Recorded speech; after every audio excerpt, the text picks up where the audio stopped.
Hi everyone, welcome to veggie treat. எங்கள் சேனலை இது வரைக்கும் நீங்கள் சப்ஸ்கிரைப் பண்ணலைன்னா சப்ஸ்கிரைப் பட்டனையும் பெல் பட்டனையும் கிளிக் பண்ணிவிடுங்க. இன்றைக்கி நம்ம ஹெல்த்தியான அவல் உப்புமா எப்படி பண்ணுறதுன்னு பார்க்கலாம்.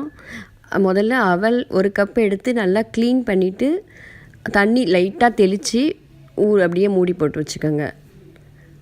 இப்போ உப்புமா எப்படி பண்ணுறதுன்னு பார்க்கலாம். ஒரு கடாயில் ஒரு 2 டேபிள் ஸ்பூன் அளவுக்கு ஆயில் ஆட் பண்ணிக்கலாம்.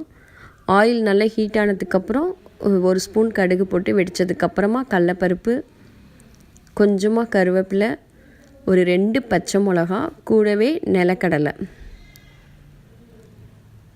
அதோட ஒரு பெரிய வெங்காயம் கட் பண்ணதையும் ஆட் பண்ணிக்கலாம். இப்போ கொஞ்சமாக சால்ட் ஆட் பண்ணிக்கோங்க. இப்போ ஆனியன் நல்லா ஃப்ரை ஆனதுக்கப்புறமா கொஞ்சமாக மஞ்சப்பொடி,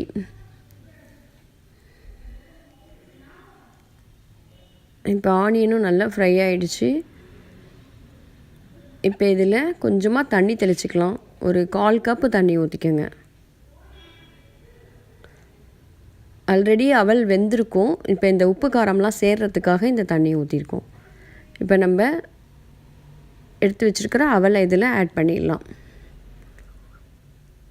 அவல் குவான்டிட்டியும் கொஞ்சம் ஜாஸ்தியாக இருக்கும் பாருங்கள் ஊறினதுக்கப்புறம்.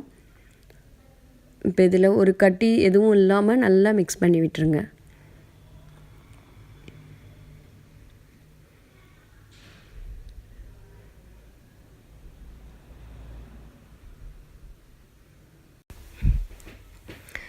இந்த அவல் உப்புமா பண்ணுறது ரொம்ப ஈஸி, ஹெல்த்தியும் கூட.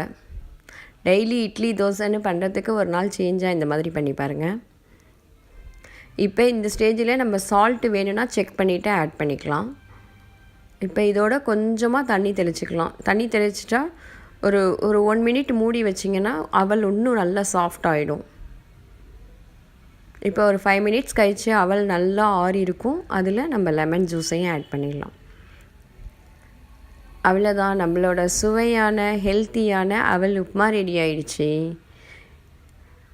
இதை கண்டிப்பாக உங்கள் வீட்டில் நீங்கள் ட்ரை பண்ணி பார்த்துட்டு எனக்கு கமெண்ட் பண்ணுங்கள். எங்கள் சேனல் பிடிச்சிருந்தா கண்டிப்பாக சப்ஸ்கிரைப் பண்ணுங்கள். தேங்க்யூ.